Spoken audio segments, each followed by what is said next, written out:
Ces 2 crevettes que je viens d'acheter sont sur le point de mourir. Je les ai achetées à l'épicerie où elles sont vendues chaque jour comme nourriture et dans certains endroits, elles sont considérées comme un mets délicat. J'aurais pu simplement manger ces petits gars, mais j'avais un autre plan en tête. Je les sauve et je les garde comme animaux de compagnie. Mais en réalité, ce n'est pas aussi simple qu'il y paraît.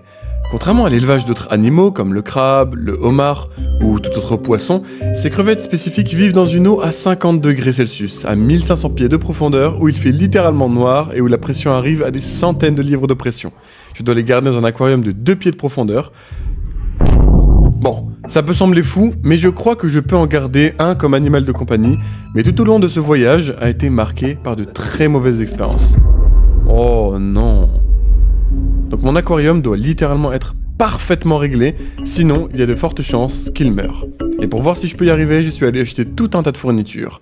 Je suis d'abord allé acheter ce réservoir à 50 gallons. Ces crevettes sont de taille moyenne, donc cela devrait être parfait.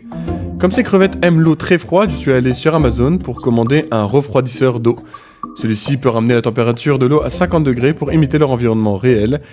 Et bien que ces crevettes soient très sensibles aux paramètres de l'eau, il était important de se procurer un filtre à cartouche de grande taille. Or, dans les profondeurs de l'océan, il y a toujours des courants et des mouvements d'eau. Donc pour reproduire cela, j'ai 2 générateurs de vagues qui créeront beaucoup de courant dans notre aquarium. Maintenant que tout est prêt, je suis allé au canal pour récupérer un peu de substrat. Très bien les gars, je vais ramasser de la boue. Cette boue contient beaucoup de nutriments et de bactéries bénéfiques pour aider au cycle du réservoir. J'ai ramassé environ 2 seaux de boue. Nous devons maintenant le ramener à la maison. Je l'ai ensuite étalé soigneusement pour obtenir une belle couche uniforme. Et maintenant j'ai aussi pris du sable de la plage pour le déposer sur la boue, qui permet de protéger la boue de l'eau afin qu'elle ne devienne pas trouble à l'intérieur de mon aquarium. À ce stade, tout est parfaitement prêt. Il était donc temps d'ajouter un peu d'eau que j'ai puisée dans mon canal. J'ai ensuite rempli le réservoir à ras-bord et j'ai ajouté un tas d'escargots et de palourdes à l'intérieur du réservoir. Ces bestioles vont essentiellement aider à éliminer les déchets. Ok les amis, le réservoir est enfin terminé et il est maintenant temps de se rendre à l'épicerie.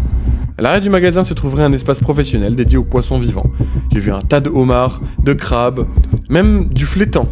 Mais surtout, nos crevettes roses qui semblaient toutes en très bonne santé. Il n'y en avait pas de mortes et elles avaient toutes l'air plutôt en bonne santé. Puis-je avoir des crevettes? Est-ce que vous pouvez les garder vivantes?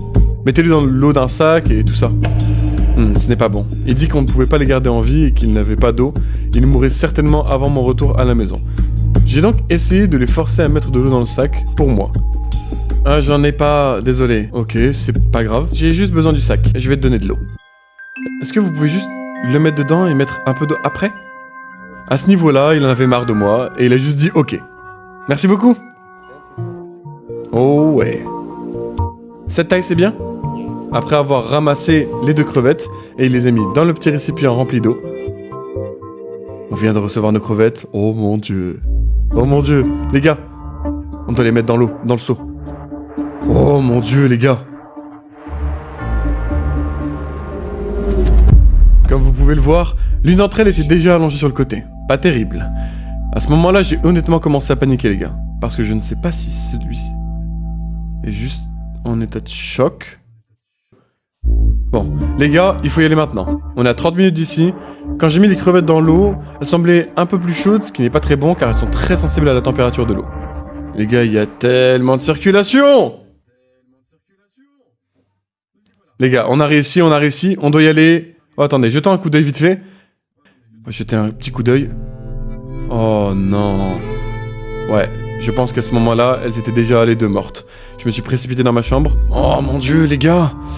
Je sais pas comment elles s'en sortent. Oh, ils bougent, ok. Oh! Oh mon dieu! Après l'avoir vu bouger, j'ai repris l'espoir dans ces 2 gars. Car je pensais qu'ils étaient fichus, mais au final... Mais ils étaient peut-être vraiment fichus. Oh non. J'ai essayé de les aider autant que je pouvais en les aidant à se relever. Allez, lève-toi, toi. À ce moment-là, je n'avais peu ou pas d'espoir. Elles bougeaient à peine. Je ne peux pas les aider, mais à chaque fois qu'elles tombaient, je les remettais debout. Et vous pouvez voir que ses jambes étaient si faibles. Et son copain derrière est littéralement mort. Je les ai laissés un peu se reposer. Et il y en a un qui a commencé à se réveiller. Il se déplace, hein, il bouge un peu. Le plus triste, c'est qu'il retombait sur le côté dès qu'il se relevait. mais leurs mouvements saccadés de leur queue me donnaient encore beaucoup d'espoir. Oh! Oh mon Dieu! Ok, je pense que je vais les laisser tranquilles pendant un moment. Je veux dire, je vais les surveiller, hein, je ne sais pas ce qu'ils vont faire. Par contre, vous pouvez vraiment voir que ces petites branchies bougent. Ils ont encore beaucoup de mal à se tenir debout tout seuls, mais c'était bien parce que je pouvais les voir essayer de se relever. Ok les gars, ça fait environ 1 heure, voici une petite mise à jour. Comme vous pouvez le voir, ils vont beaucoup mieux qu'avant. Je veux dire, ils sont debout déjà, et ils sont pas au mieux, mais ils ne sont pas allongés sur le côté comme tout à l'heure. Et vous pouvez voir aussi, ils s'appuient un peu sur le... Oh, oh! Regardez, ils sont en train de devenir actifs. Ils sont un peu plus en bonne santé, j'ai l'impression. Bon, ils ont l'air d'aller bien maintenant. Je vais les laisser se reposer encore 1 heure environ. Et quand je suis revenu... Les gars, regardez ça. Ils marchent! C'était incroyable de voir cette guérison de crevettes, car quand je suis rentré à la maison, je pensais qu'ils étaient littéralement mortes. Et quelques heures plus tard, elles étaient debout et marchaient activement.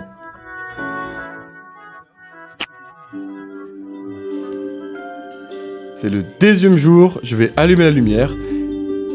Comme vous pouvez le voir, celle-là fonctionne très très bien. Nous avons une autre dans le coin là-bas qui fonctionne plutôt bien. J'aime garder la lumière tamisée car à 1500 pieds dans la nature, il n'y a pas beaucoup de lumière qui peut atteindre leur environnement naturel.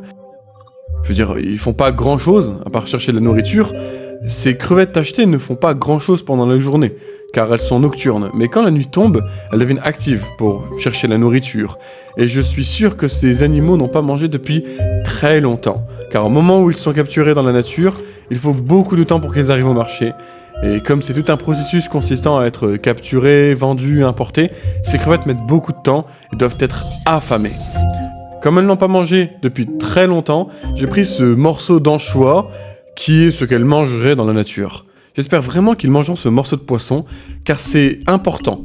Je me suis donc penché devant la crevette pour voir s'il montrait une quelconque intérêt.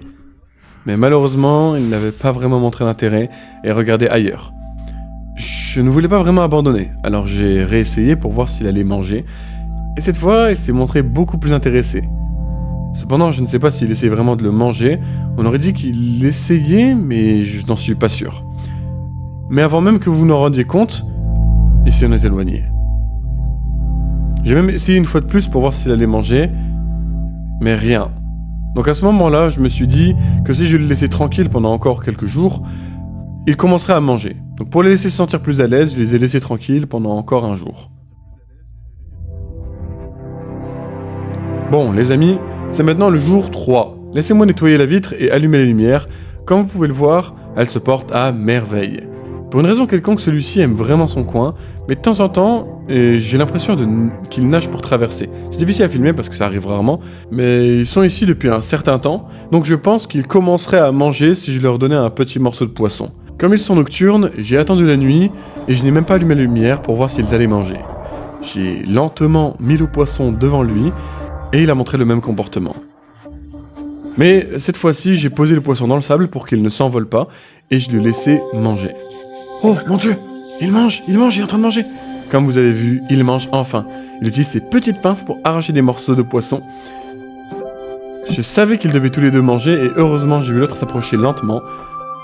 Et même si je pensais qu'il avait un peu peur et qu'il n'avait pas vraiment mangé du poisson. Alors pour qu'il se sente à l'aise, je suis allé dans l'autre pièce pour voir s'il allait manger. Les gars, ils sont tous les deux en train de manger. Dieu merci, ils sont tous les deux en train de manger, enfin. Et après avoir pris une bonne petite bouchée, ils se sont assis près de la nourriture et j'ai l'impression que depuis qu'ils ont eu cette petite bouchée, ils se sont portés beaucoup mieux qu'ils ne l'ont jamais été.